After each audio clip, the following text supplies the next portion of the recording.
Well, it took almost 10 years, but the long-awaited sequel to Cities Skylines finally released last fall. Its reception has so far been, well, it's unfortunately been kinda mixed. My own personal feelings on the game are also mostly positive, but also a bit mixed. I like it, I don't quite love it, at least not yet. I want to say right off the bat that I did debate on whether or not to actually make and publish this video. Apparently, the Skylines II community has directed a lot of toxic reaction and hate towards Colossal Order, which is always really sad and pathetic when that happens.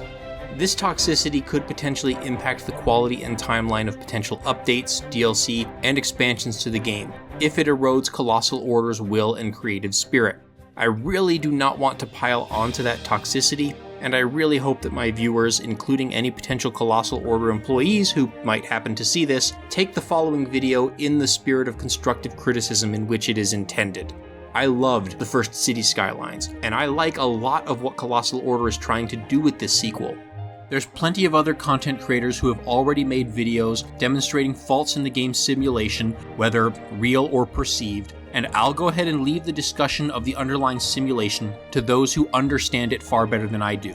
Instead, I want to take this opportunity to talk about one particular design decision on which I think Colossal Order dropped the ball. And I would like to see those designs be improved so that Cities Skylines II can become the fantastic successor to the original that we all want and hope it will be. One of the biggest criticisms of the sequel is that people say it is lacking content or feels incomplete. I don't necessarily disagree, but I feel like saying that the game feels incomplete might be doing it a bit of a disservice. Yes, it is lacking a lot of content from the original game, sure, but the original game had over a dozen expansions and countless content packs and mod assets released over its decade-long life cycle. So of course there's going to be things that the original expanded game had, which the new game doesn't have.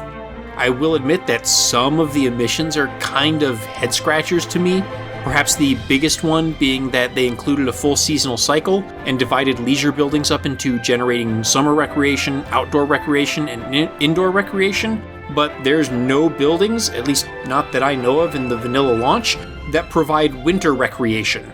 I mean, surely I'm not the only one who thinks that's weird, right?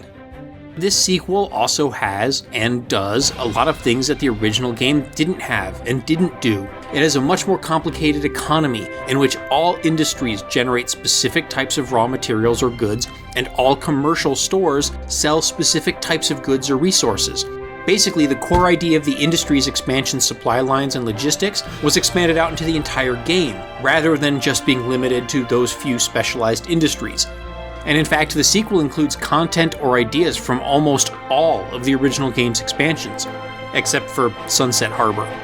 In addition to the aforementioned seasonal cycle and the industrial supply lines, we also have a few natural disasters, some eco-friendly upgrades to various polluting industries, pedestrian roads, road building tools that largely put mass transit to shame, and some customizable modular buildings. But I don't want this video to become a full review of the game. I have a full review of the launch version of the game on my personal blog at www.megabearsfan.net, so feel free to check that out. Instead, what I want to do here is focus on one particular mechanic from this game, and how it doesn't quite live up to my hopes and expectations, and also to talk about my suggestions for how I think the mechanic could be improved. That mechanic is the aforementioned customizable modular buildings. Before I get onto that, I want to emphasize that I do like this game. I had to buy a new expensive gaming laptop in order to be able to meet its minimum system specs and actually play the thing, but I am liking it. I've already put a crap ton of hours into it. So even though I'm about to do a lot of complaining, I want everyone to know that this complaining is being done in the spirit of constructive feedback. Also, video content like this is supported by viewers like you through Patreon. So if you like this content and would like to see more like it, please consider becoming a Patreon for just $1 or $2 a month. Patrons help to offset the cost of the software licenses that I use to create this content, as well as the maintenance costs of the blog website and the occasional research materials for upcoming projects. Patrons also get previews of and early access to upcoming content, and patrons at higher tiers have voting power in polls of upcoming projects. I've been working on a massive project about Star Trek video games over the past few months. There are currently a couple previews available on Patreon, and I plan on releasing the entire project early to patrons when it's finished, and then I will be publishing the episodes one at a time to the general public. So if you'd like to see that project early, then consider becoming a patron. I'd like to take this opportunity to thank all my patrons, past, present, and future. Your support really means a lot. Okay, now let's talk about Cities Skylines II and how it handles building upgrades and specialized industry areas. First off, I have to give a brief refresher on how park areas and specialized industry worked in the first Cities Skylines and its park life and industries expansions. Basically, the player could paint an area using the same painting tool that was used to create districts. Once an area is painted, the player must place a corresponding main building in the area in order to turn that area into a park, campus, pedestrian area, airport, or specialized industry campus. Then you can place sub-buildings anywhere within those areas in order to improve the area's capacity or effectiveness, or to give the area additional functionality. In addition, you can place paths and other decorations within the area to create your own custom park spaces, plazas, courtyards, and so forth. As the area attracted more visitors or produced more goods, depending on the type of area that it is, it would level up. Leveling up would grant access to additional buildings, decorations, and functionality, as well as other citywide rewards. The system was very expressive and fairly robust. Areas could be any size you want them to be, and could mix and match area-specific buildings with normal ploppable buildings and even zones. They could also be fenced off or gated, which was a great way of restricting zoning tiles. There were some limitations with this system, but the only real broad frustration that I ever had with this mechanic in general was that different types of areas could not overlap. So I couldn't ever nest a university campus or a park within a pedestrian area, for example. And of course, I was also disappointed that we never got things like a public beach area or a ski resort area. Overall, the system worked pretty well in the original Cities Skylines. And speaking of the robustness and expressiveness of the original Cities Skylines decorative systems, something that I have considered doing is creating a sort of goodbye or farewell video to the first Cities Skylines, in which I would take my viewers on a virtual tour of some of the cities that I had built before I completely uninstall the game and probably never touch or look at it again. Is that something that you would be interested in seeing? If so, feel free to tell me in the comments or at me at Twitter. I might even put up a poll on Patreon, so if you're a patron, feel free to vote on there as well.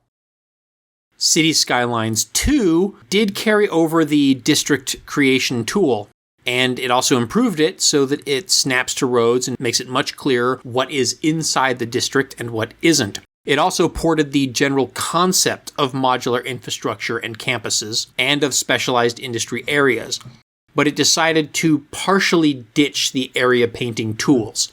This seems like an attempt to streamline the mechanic, but I feel like it kind of makes it more complicated, because now there's two different mechanics instead of one. There's the specialized industry areas that have to be drawn like districts, and then there's certain infrastructure that can be upgraded with modular components. Landfills, agriculture, forestry, mining, and drilling all use an area painting tool similar to a district, which, once enclosed, becomes the industry area's dedicated workspace. After the main building is placed, there will be a circular area of effect drawn around it. This circle marks the maximum range of the industry area, and no part of the drawn area can cross beyond that range. For landfills, the area delineates where trash gets piled up. For the other specialized industries, the area is supposed to be drawn over resource deposits in order to harvest the raw resource and send it to processing or storage industries, which are all now zonable industries. The entire industry area gets covered in a specific texture based on the industry, and sub-buildings can appear randomly within that area. As far as I can tell, these sub-buildings are purely decorative and have no additional function. But feel free to correct me if I'm wrong if you know that that's not the case. Yet despite being purely decorative, as far as I can tell, the player has no control over which buildings appear, where they appear, or whether they appear at all. Instead, I think the presence of sub-buildings is supposed to be an indicator that the industry is leveling up and becoming more profitable and efficient. The other mechanic is modular building upgrades. Certain types of infrastructure, like schools, police stations, power plants, transit hubs, and so forth, can have one of three types of upgrades applied to them. The first type of upgrade is a passive upgrade, which usually does not change the appearance of the main building, but which expands its capacity or adds some new functionality. For example, wastewater treatment plants can have upgraded filtration systems that clean more of the water. The second type of upgrade is an extension. Extensions change the main building asset by adding a new wing or structure onto the main building's original footprint. This does not expand the actual physical size of the building on the map, but may provide additional capacity or some other functionality. Examples include classroom extensions on schools or a helicopter pad at the top of a police or fire department. The last type of upgrade is a sub-building. Sub-buildings actually do expand the physical footprint of the main building by adding an attached building to it. However, these sub-buildings must be adjacent to the main building and must physically touch the main building. Examples of sub-buildings include the mausoleum on the cemetery and the athletic field for the high school. These mechanics are extremely limited. Most buildings that have optional upgrades only have 1, 2, or maybe 3 of them, so there isn't much variety in what is available. And the strict placement restrictions leave the player without any of the expressiveness of the old park life area mechanics. If I want to, say, build a nice university campus with an academic library, that library must be placed directly adjacent to the university main building. I can't build a nice, fancy, grassy quad or study area in between the two. Further, none of the sub-buildings have their own vehicles or pedestrian access points. A main building might have multiple access points that could act as service entrances, but all traffic still has to flow through the main building. And I can't specify that a certain access point should be only for service vehicles, nor can I set the directionality of those access points. For example, I can't have a special road going straight from my industrial district to my landfill's toxic waste dump. Those trucks carrying supposedly toxic waste will have to drive on the same road that regular garbage trucks and average citizens use in order to access the landfill's main entrance and also commute to and from the industrial districts. I tried setting up one-way roads in and out of my cargo train terminal in the hopes of allowing trucks to enter from one side, offload their goods, and then exit the other side toward back to the industrial zones, but it didn't quite work out the way I had wanted it to. The one-way roads would work, but they showed the dead-end error, which was just ugly and annoying to look at. Worse yet, regular traffic would cut through the cargo train terminal to get to and from work at the nearby industries. And it just looked kind of silly. I do love this idea of modular building upgrades in general.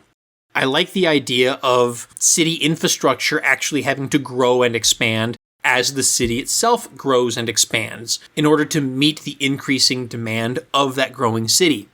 In fact, this was the single best idea in SimCity 2013, and I specifically asked for such a feature to be implemented in Cities Skylines in previous wish lists. So, in that sense, I'm definitely happy to see it here. Thanks for listening to my suggestion.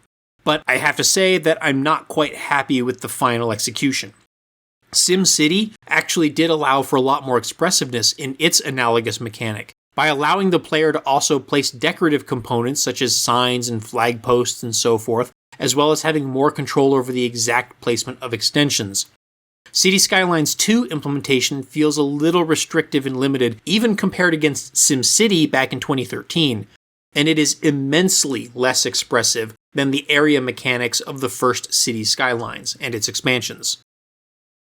So, how would I suggest improving this upgrade mechanic?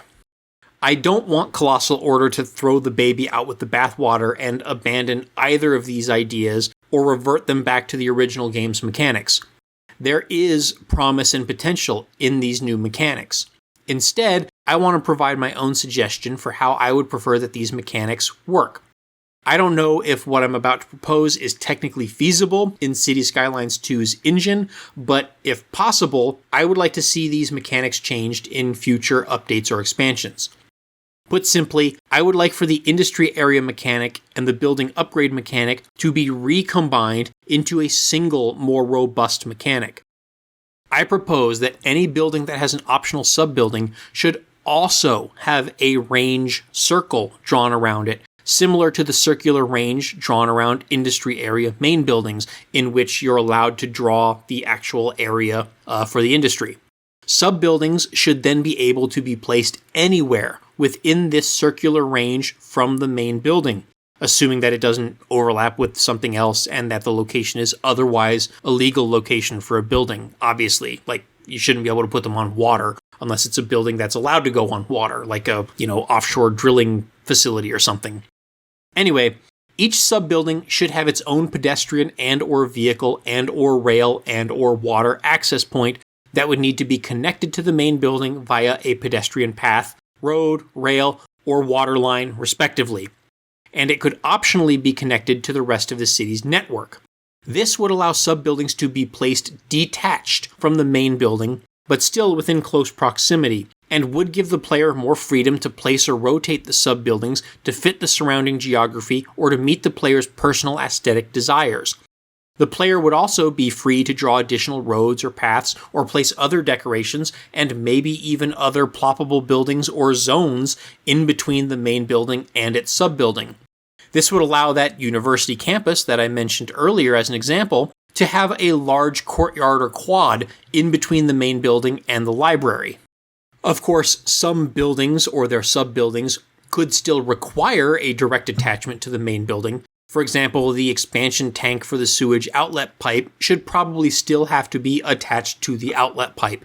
Though, I guess there's no reason why the extra treatment tanks of the water treatment plant couldn't be detached from the main treatment plant, but also connected via underground or maybe even above ground pipes. Different buildings could also have different ranges for their sub-building placements. Smaller buildings like elementary schools or medical clinics could have a very short range and have to be very compact, while a university could have a much larger range and be a little bit more sprawling. And if Colossal Order adds things like national parks or nature preserves back into the game, which I really hope that they do, then those infrastructures could have a massive range that could maybe even encompass multiple tiles on the map. The range could maybe also grow as certain sub-buildings or upgrades are placed. For example, a university could maybe have a groundskeeping garage sub-building, which could expand the range for sub-buildings by providing maintenance crews with vehicles that can drive around campus faster. Or the wastewater treatment plant could have a pumping substation upgrade that expands the range for placing new water treatment tanks further away. Even the extensions could hopefully be modified so that the player can choose from multiple places on the main building's footprint that the extension can be placed. For example, if I'm placing a classroom extension wing on an elementary or high school, I would like to be able to place it on one side of the school or the other, or on both. In addition, I would like to see industry areas give the player more freedom to place sub-buildings. And by more freedom, I guess what I really mean is any freedom at all. Instead of sub-buildings being randomly generated in industry areas, I think that they could be sub-buildings that use the same mechanics that I mentioned above. The player could be free to place these sub-buildings anywhere in the range of the industry main building, so long as they have a path or road connecting to the main building. And honestly, I'd even be okay with the industry sub-buildings having to go inside the area that the player draws. Like, that would be fine too. In fact, this would actually eliminate the need for roads or paths to the industry sub-buildings, since the industry areas already spawn their own dedicated and specialized vehicles for harvesting resources anyway, which can only operate within those industry areas. Each sub-building should also have a function. The good news is that they would all work almost identical to the original Cities Skylines Industries expansion. So Colossal Order already has a perfectly functional blueprint for how to execute this. Barns and silos could expand the storage capacity of agriculture industry areas. A butchery or milking shed could handle some processing of livestock into meat or milk. An on-site pulp mill could turn raw lumber into paper products. A rotary kiln or grinder would do some on-site processing of raw ore into glass or metal products. Or an on-site waste refinery could increase the amount of oil produced by a drilling area. Each industry could also have barracks that could provide some on-site housing for employees if housing within the city is unaffordable, or if the employee just doesn't want to have to commute very far, and so forth. There could even be entirely new sub-buildings as well. beyond what was provided in the original game. For example, maintenance sheds could potentially expand the range of the buildings, allowing larger areas to be created. Lumber piers could float cut logs down a river or coastline to on-site storage or processing buildings without the need for land-based roads and trucks to carry them and clog up your roadways. And similarly, a pipeline could be used to transport crude oil from the drills to the on-site processing or storage buildings without having to create the extra traffic from trucks. This could work in conjunction with the zoned industries, which also consume and process the raw materials, and the exact buildings available could be tied to the level of the industry area's corporation, with new buildings and upgrades becoming unlocked as the corporation increases its level and profitability. Lastly, I would really like to see the textures for some of these industry areas be a bit more varied. For example, every agriculture area, whether it's the grain farm, vegetable farm, textile farm, or pasture, uses the exact same farm field texture to fill its area. And that texture looks like a wheat field, no matter what type of crop is supposedly being grown. And even if it's supposed to be a pasture full of animals and not fields of wheat. So I'd like to see different assets for different types of agriculture, such as textile farms looking like cotton or flax fields, and livestock pastures looking like grassy fields that have wandering cattle or pigs. I feel like these modifications to the industry areas and modular buildings would provide the best of both worlds of what Cities Skylines did already offer and what Cities Skylines II is trying to accomplish. It provides the player with a lot more versatility in customizing how your industry and infrastructure looks and functions. Meanwhile, the range restriction puts practical limits on what can be built.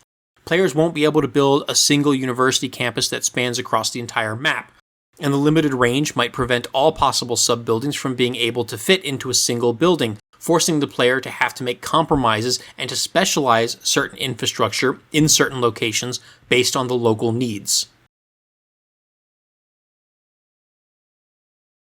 And while I'm on this topic, I also want to take the opportunity to throw out some of my own ideas for new sub-buildings and upgrades that I would like to see added to the existing infrastructure in the game, and maybe also suggest some new content that I hope to see in expansions. For public schools, I would like to see a gymnasium that could improve the health of students and provide some recreation when students are at school. A cafeteria could consume food and/or meal resources and also feed students while they are at school, which would make them less reliant on food stored at home and could help families save a few bucks on grocery shopping. A pickup drop-off loop for school buses would also be nice to have so that there's a nice convenient place for your bus routes to drop off and pick up students. On a related note, I would like to see a school bus depot be added to the game and for us to have the ability to create school bus lines that take students to school and then back home, as opposed to all of our buses having to be, regular generic city buses. At the very least, it would be nice if there was a school bus model as an option for buses, so that even if it's still technically functioning like a city bus line, we could at least make a school bus route that goes, back and forth between schools. For colleges and universities, I would like to see dormitories, which could increase the student capacity of the college and provide free or low-cost on-site housing that only students can live in. There could also be extension wings for different fields of study, such as a School of Law, School of Engineering, or School of Medicine, each of which could improve the efficiency or effectiveness of relevant businesses or services within the city. There could also be a laboratory sub-building, which could increase graduation rates and provide buffs to certain local industries. For parking lots and garages, I would like to see the ability to add an extra level or a basement level to the garage in order to increase the capacity of parked cars. We could also have EV chargers, which can only be used by electric vehicles. We could also have park and ride stations for buses, subways, or ferries that let people park their cars in the garage or on a parking lot and then go straight onto public transit. There could also be a security booth which could reduce the rate of crime, car break-ins, in the parking lot or garage. I would also like to see parks and plazas be modular. In my opinion, we should be able to expand the size of parks and place things like restrooms, amphitheaters, gazebos, picnic areas, fairgrounds, food trucks, and playgrounds ourselves. There could also be a maintenance shed, which could increase the range of the park and allow bigger parks to be made. And also, there should be restroom facilities which could allow people to stay at the park longer before going home, or which simply increase the attractiveness of the park. The water park that is included in the game should also, I think, have some upgrades or sub-buildings. And for some reason, it currently doesn't. I think we should be able to add new rides and water slides, maybe a lazy river or a wading pool for young children, and maybe even something like an arcade. These would all increase the capacity of the water park and also increase the amount of recreation it provides. There could also be a food court upgrade or sub-building that could allow visitors to eat at the park instead of having to eat their own food stored at home. Buildings like the art gallery could also have different wings. Maybe an outdoor sculpture park or an extension wing for a modern or abstract art gallery, each of which could attract more visitors or perhaps different demographics of visitors. Though I do get that this particular building is based on a real art gallery in Washington, D.C., so they might feel like the player shouldn't have that much creative liberty to change or modify it, but still, it's in the game, it could have upgrades. Similarly, the botanical garden, which as far as I know is not based on any particular botanical garden, but who knows, maybe it is, it could have different upgrades and sub-buildings for different types of plants. This hedge maze, for instance, could have been a sub-building or an extension. There could be a koi pond or an outdoor flower garden, maybe an upgrade for a really exotic exhibit like one of those stinky corpse flowers, which could have the effect of attracting more out-of-town tourists into the garden. Honestly, I feel like almost every, if not all, ploppable buildings should have upgrades and sub-buildings. Ideally, all of these upgrades and sub-buildings should be able to be changed or added without breaking the existing assets or save games. And hopefully, Colossal Order could add the ability to reposition extensions and sub-buildings instead of having to delete the entire complex, including the main building, and start over from scratch if you put something down in the wrong place or decide it needs to be moved later. And of course, there's a bunch of candidates for new modular parks and infrastructure that I would like to see. A modular ski resort would fill in that missing winter recreation niche that I mentioned at the beginning of this video. It could have a lodge as its main building with a ski shop and restaurant extension, as well as ski lift sub-buildings, a ski school area for young kids, and maybe even a sauna. And I'm also still waiting for public beaches to finally show up. A public beach could have a lifeguard office as its main building, with lifeguard towers that extend the range of the beach. Its extensions and sub-buildings could include things like a surf shop, restrooms, and a shower. There could also be a beach volleyball court, and also things like surfing zones and swimming areas that go into the actual water. I'd also love to see the return of national parks and nature preserves, with a visitor center as the main building, and then ranger stations that could extend the range of the park. Its extensions and sub-buildings could include a natural history museum, a lodge, some rental cabins, campgrounds, hiking trailheads, and so forth. And of course, there's also things like zoos and amusement parks and maybe even a golf course, which I would like to see come back or be added. Maybe Colossal Order could add some large resort hotel. I could also see them adding more government buildings to go along with the City Hall, welfare office, and post offices. Maybe something like a dedicated courthouse, or a tax office, or maybe even a DMV. And given that homelessness and poverty are major new mechanics in the sequel, I would also like to see some things like homeless shelters and soup kitchens, and maybe even a halfway house for released convicts.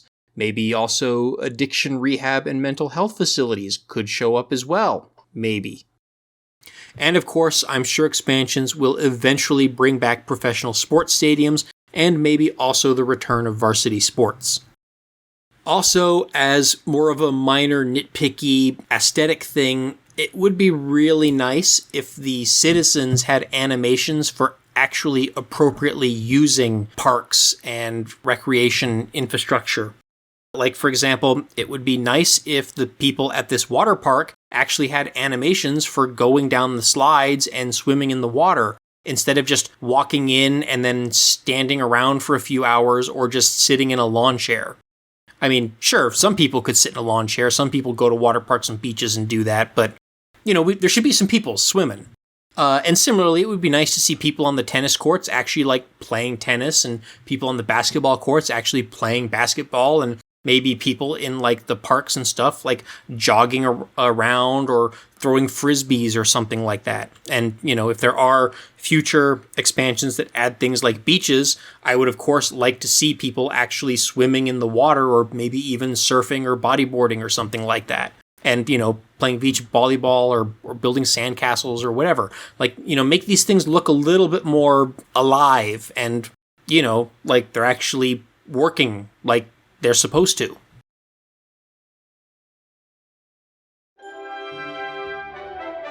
Well, I hope this feature suggestion video didn't come off as too negative.